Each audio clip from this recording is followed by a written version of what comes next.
Cambian los olores, cambian los colores. Hasta dan ganas de levantarse más temprano. Y cómo no, si llegó septiembre, y con ello la primavera. Polar Comunicaciones, radio, televisión e internet. En el mes de la patria, saluda a toda la comunidad magallánica, deseándoles unas felices fiestas patrias. En Polar Comunicaciones, también se vive el 18. Banderita chilena, banderita tricolor.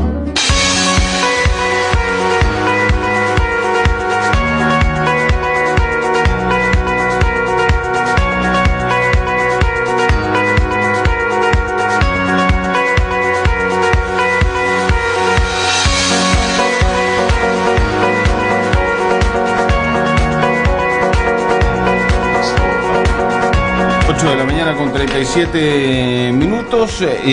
Les cuento que en estos momentos en la ciudad de Punta Arenas hay 7 grados con sensación térmica de -1, en Natales hay 4 con sensación térmica de 2 grados sobre cero, -2 en el Parque Nacional Torres del Paine con -1 de sensación térmica, 6 grados en Porvenir con 1 grado de sensación térmica y 6 grados en el territorio subantártico, Cabo de Hornos, Puerto Williams con sensación térmica de 2 grados.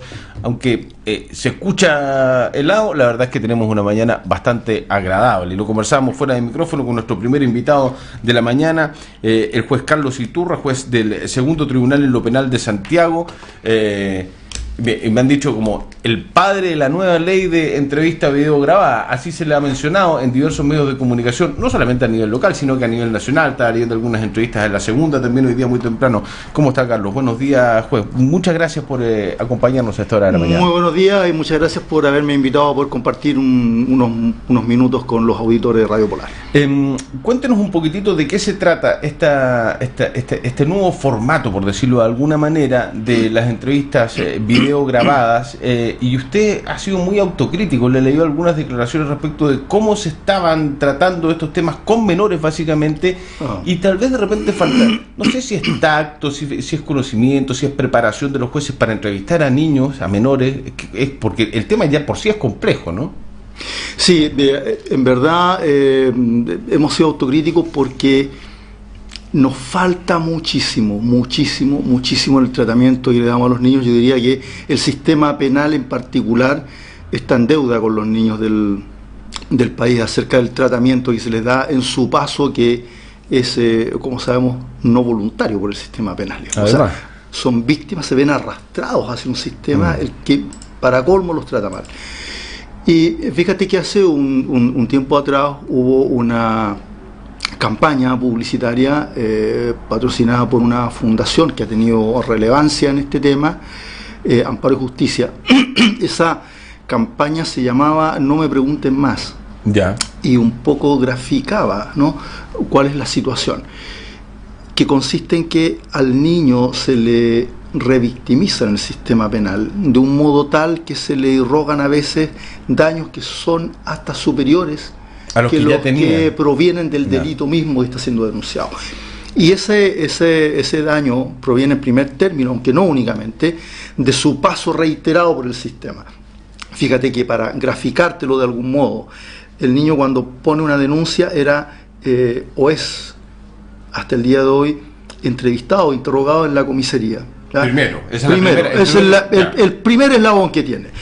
A veces más de una vez, porque tiene que ser a veces interrogado por algún funcionario policial un tanto más especializado de la misma unidad. Entonces puede tener dos. A veces lo mandan luego al hospital, dependiendo del tipo de casos, ¿no?, para ver si hay algún riesgo de embarazo, o sea, algunas vacunas que tienen que ponerle, prevenir algunas enfermedades de transmisión sexual, etcétera. Ahí se interroga una tercera vez, ¿no? Interroga nuevamente qué es lo que le ocurrió. Como es un caso que se va a judicializar, lo mandan luego al servicio médico legal. En el servicio médico legal, antes de entrar ahí, le toma una declaración un funcionario policial, que habitualmente de la Policía de Investigaciones, de la Brigada Investigadora de Delitos Sexuales. Le toman una declaración, lo interrogan nuevamente.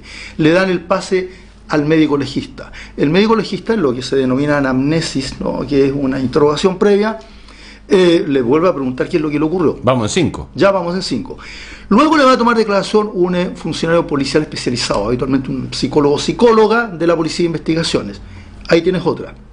Luego va a ir a dar a la Fiscalía.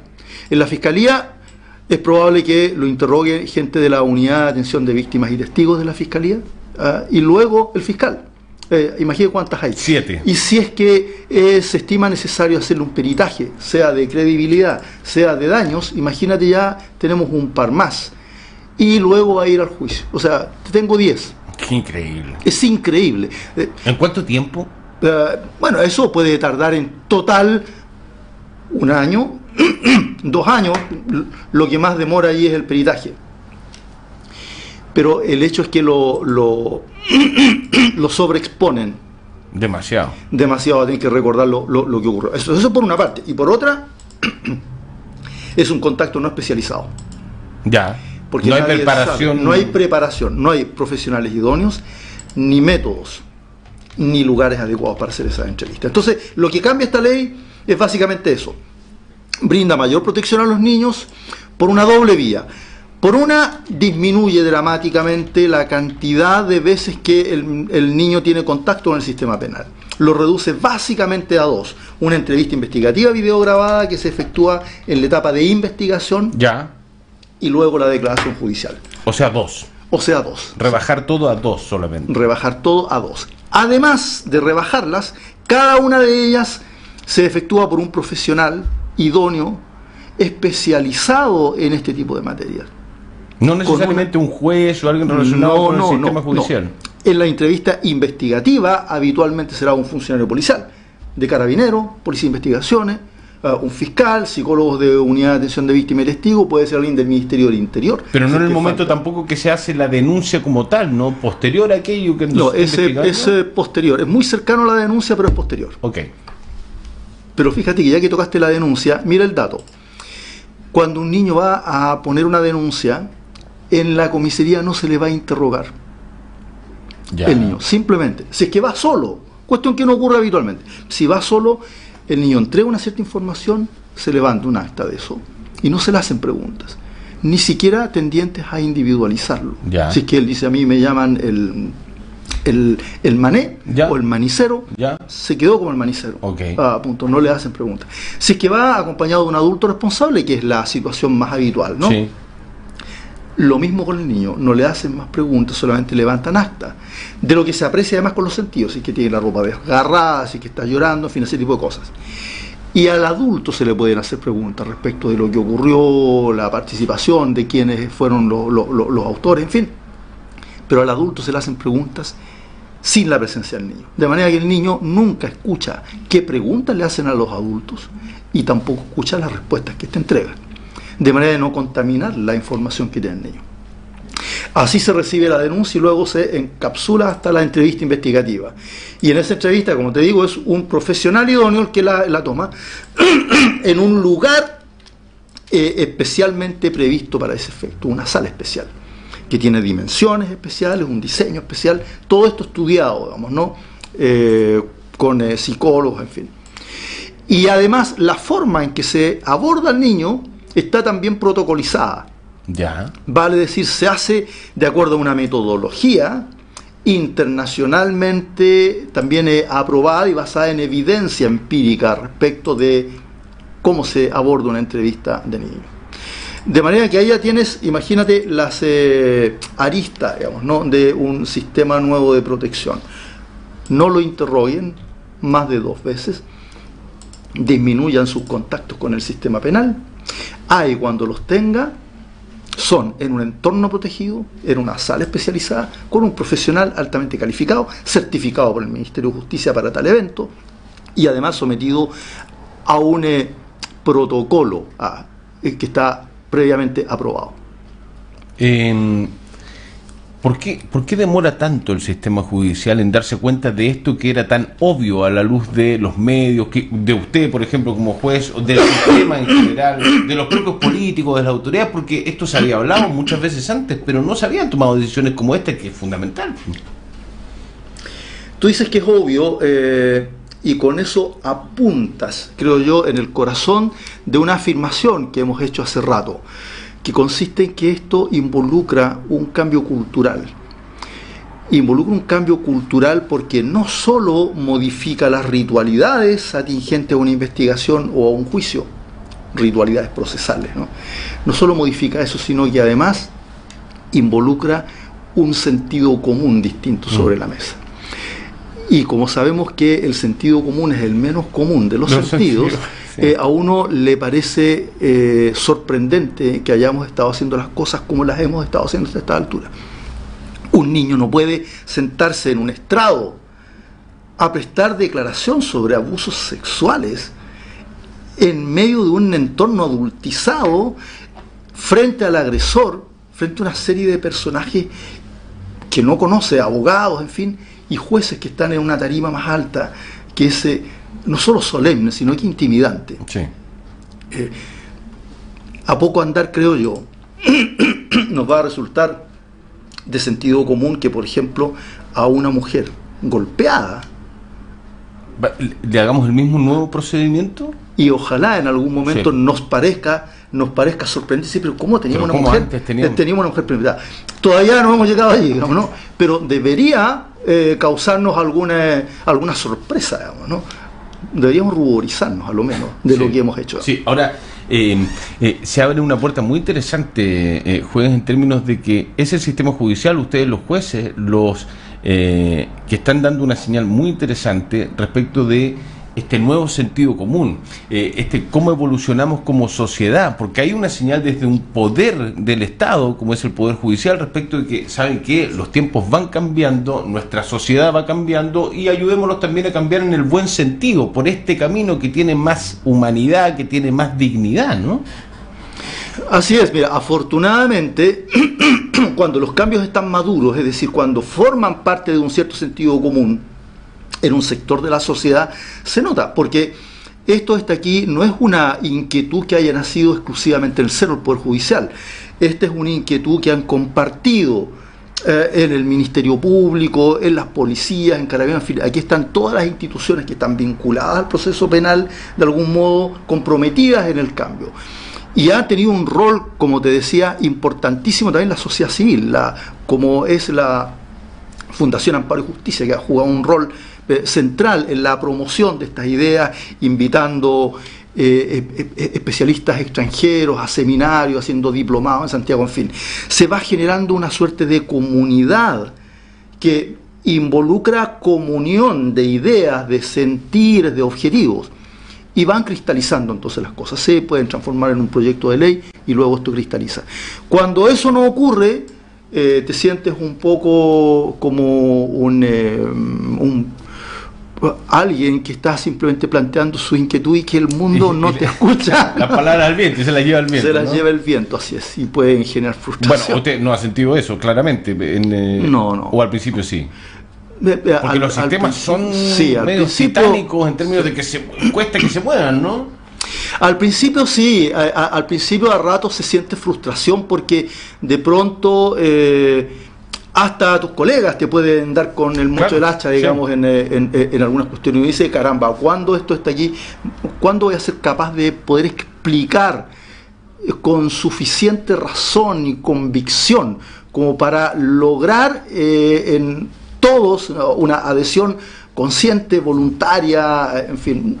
Dice, bueno, tal vez no están aún los tiempos, pero en todas las instituciones, cuando tú tienes que generar cambios que involucran modificaciones rituales que están altamente incorporadas casi en el ethos de lo que es el sistema judicial, te involucran desaprender, desconstruir tus maneras de pensar y de hacer, para luego aprender otras maneras distintas. Y eso no es un proceso fácil. No, los constructos mentales y sociales sabemos que son... Se resisten, absolutamente, patalean. Incluso inconscientemente, ¿no? Incluso inconscientemente. ¿Esto está relacionado solamente y exclusivamente a delitos de connotación sexual, denuncias de connotación sexual, o cada vez que haya un menor de edad involucrado en algún proceso judicial, este va a ser el formato? No, mira, esta ley nace a propósito de delitos sexuales que tienen una serie de características en sí mismo, el daño que generan en el niño, en fin. Hay una cierta fenomenología de los abusos sexuales, ¿no? que hace que estén identificados desde la psicología, ¿no? Sí. Cuáles son las fases por las cuales atraviesan este tipo de abusos, las consecuencias que generan en la psique de los menores, en fin. Entonces surge, en principio, fundamentalmente al borde de este tipo de delitos, pero en la ley se incorporaron también otros que son de alta connotación o alto impacto en los niños. Tienes, por ejemplo, formas de homicidio, parricidio, en fin, trata de personas, trata de migrantes, por ejemplo, en fin, digamos, hay otra serie de figuras, pero que son todas más o menos relevantes. No estamos hablando de un robo, sino que estamos hablando de cuestiones que involucran violencia y por lo tanto impacto en la psiquis. Y estamos hablando esta vez no solo y exclusivamente de víctimas, sino también la ley se fija en los niños que han sido testigos de este tipo de delitos, y también les otorga unas medidas de protección especiales para que su declaración en general pase por estándares muy similares a los que tiene un niño víctima. Esto va de la mano con conceptualmente modernización del Estado, modernización del sistema judicial de una u otra manera, ¿no? ¿Usted cree que vamos modernizándonos o hace mucha falta modernizarse en sistemas como el judicial? Yo creo que va en la línea de modernizar, porque este sistema involucra no solo unas medidas de protección, sino también de mejoramiento de la información, y eso es sumamente importante. Es muy interesante ese punto, ¿eh? Sí, es muy importante, porque a ratos y también con justificación ponemos el acento en la fase de protección que tienen todas estas medidas, pero también cuando tú al niño, por ejemplo, adoptas una medida de segregarlo al momento incluso de la denuncia, de no interrogarlo, de que no presencie el interrogatorio que se le hace a un adulto, en fin, tú estás preservando la fuente de información. Y luego cuando tú lo vas a abordar en una entrevista con un entorno especializado, donde el menor puede estar un tanto más relajado, donde se puede generar un vínculo con la persona que está haciendo la entrevista, que además lo efectúa a través de unos ciertos procedimientos, haciendo preguntas abiertas en su mayoría, a algunas de ellas directivas para poder bajar, ¿no?, las interrogaciones a ciertos temas, en fin, y casi ninguna pregunta sugestiva. Y esto está estructurado, protocolizado de ese modo. Tú obtienes más y mejor información que la que obtenías antes. Y la o el menor está en una sala con una cámara y no tiene nadie más al lado, lo están entrevistando a través de una cámara, no necesariamente. ¿Cómo es el formato? No, ese formato es el siguiente: está en una sala especial, aislada por lo tanto de todo el entorno que puede haber, por ejemplo, en tribunal. Cuando va a prestar la declaración judicial, en una sala de audiencia están los jueces, los intervinientes, el acusado, público, en fin, están ahí dos. Y el niño se le toma su declaración en una sala especial donde está únicamente el intermediario, ahí se en llama vivo, paralelamente, al lado, ¿no? El niño, al lado. Ya. Y eso está a través de cámaras y audio, a través de pantallas HD. Ok, pero él está en una sala al lado, solo en una sala con el entrevistador. Ya, solamente con el entrevistador. Nadie más allá. Y el niño ni siquiera tiene por qué enterarse que lo están mirando lo que él le está diciendo. Se le da a conocer al inicio esa situación. Ya, pero si el niño es muy chiquitito no va a entender. No va a entender mucho, pero es importante que él sepa por qué tengo un micrófono, por qué tengo una muela, en fin, por qué de pronto me quedo un poco en silencio porque estoy escuchando las preguntas, ¿no? Él las hace, los intervinientes. Todo eso se le explica al niño para que tenga una adecuada información de cuál es el entorno en el cual está prestando declaración. ¿Quién soy yo? ¿Qué es lo que vamos a hacer? Los derechos del niño, exactamente, ¿no? Rigor, ¿no? ¿Cuáles son las reglas por las cuales nos vamos a regir, en fin, digamos, ¿no? Ya, ¿y se ha probado?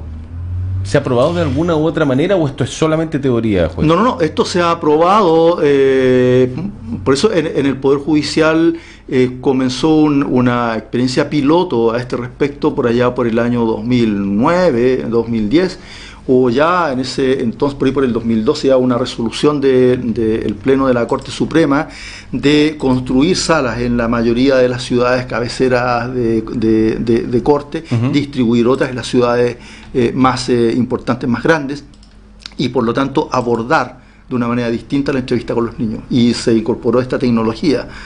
Y eso es lo que permitió que años después, cuando sale esta ley, hubiésemos tenido un camino avanzado, porque existían salas ya construidas con tecnología aprobada.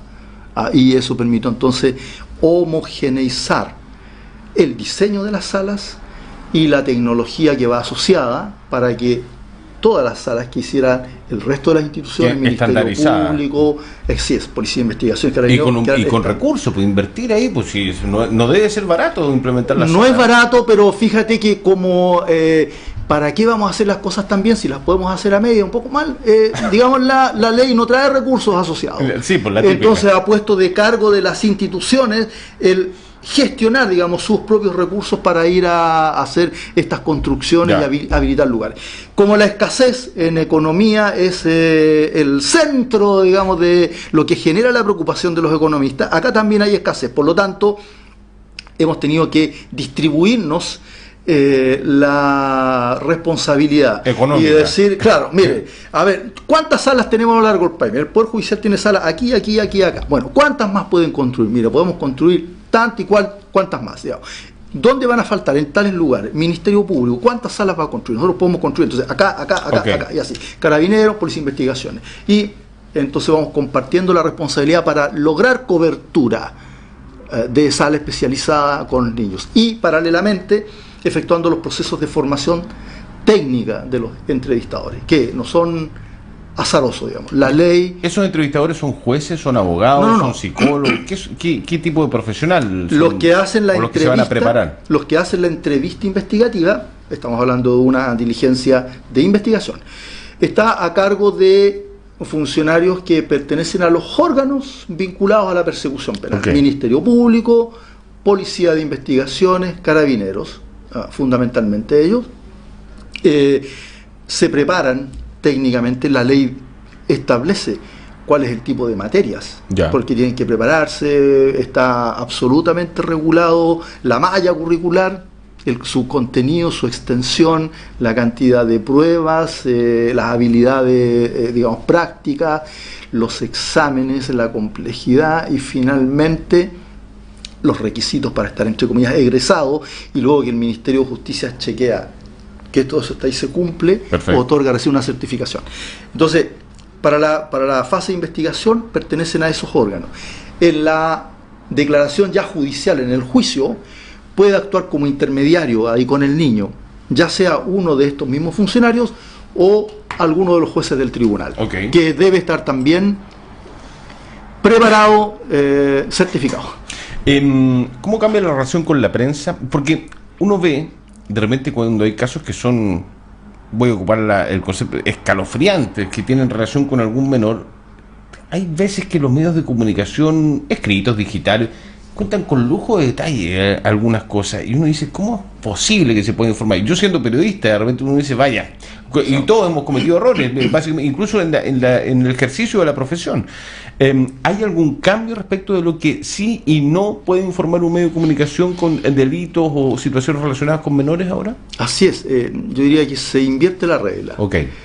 Efectivamente, uno de los pilares de la ley en cuanto a protección, en los principios que le informan, está el resguardo de la dignidad del menor. Y como tal, el sistema protege con reserva la declaración, tanto la entrevista investigativa como la declaración judicial. ¿Y eso qué significa en la práctica? Significa que durante una audiencia de juicio, ya sea que por una causa legal se tiene que reproducir la entrevista investigativa videograbada que se hizo en fase de investigación, ya sea que se va a tomar la declaración judicial propiamente tal, en cualquiera de los dos eventos en que va a aparecer el niño, digamos, en pantalla, ¿no? En la sala de audiencia solo puede estar los intervinientes, nadie más, de manera que el tribunal tiene que desalojar la sala. Cuestión que hoy día no ocurre. La regla es al revés. Sí. Hoy día la regla es, mira, todas estas diligencias son públicas, salvo que alguno de los intervinientes pida. Y que el juez por lo tanto decrete, acepte, eso está ahí, en fin, no. Ahora es al revés. Si es que va a haber alguien distinto de los intervinientes, supongamos, poniendo por ejemplo el padre del menor que vive fuera del país y que no está vinculado ni como testigo, y obviamente ni como imputado, podrían eventualmente, por ejemplo, dejar que el padre venga a enterarse. Pero no un medio de comunicación. Pero no un medio de comunicación. Y en este caso, incluso incorporar al padre a la sala de audiencia, que no es interviniente, en el ejemplo que le estoy poniendo hipotético, exige una resolución fundada por parte del tribunal. Ya. O sea, tiene que fundamental por qué va a aceptar a alguien que no es interviniente. Y esa decisión la toma única y exclusivamente el juez. Únicamente, una y exclusivamente el juez. De manera que tiene la carga argumental y excepcional si es que va a haber una persona distinta a los intervinientes. Así que, para que te haga una idea, de manera que, por regla general, se va a tomar la declaración judicial o se va a reproducir la entrevista investigativa, la sala se desaloja. Y hay otra cosa más. O sea, esas entrevistas son reservadas, privadas absolutamente. Son reservadas, ¿no? así es. Y otra cosa, hay prohibición de hacer referencia y de difundir imágenes, obviamente trozos de video, Detalles de la... o citas textuales de la declaración del menor. No solo tomarlas, sino también difundirlas. De manera que si es que algún periodista llega a conseguirse, porque uno de los intervinientes tuvo La acceso a filtración, estos la típica. y alguna una fotito con el celular, Sí. digamos, a la pantalla de actor, es delito difundirla. Es delito de responsabilidad del periodista y del medio de comunicación. Así es, que la porque difunde. la difusión está penalizada. ¿Cuándo se pone en marcha esto? El 3 de octubre.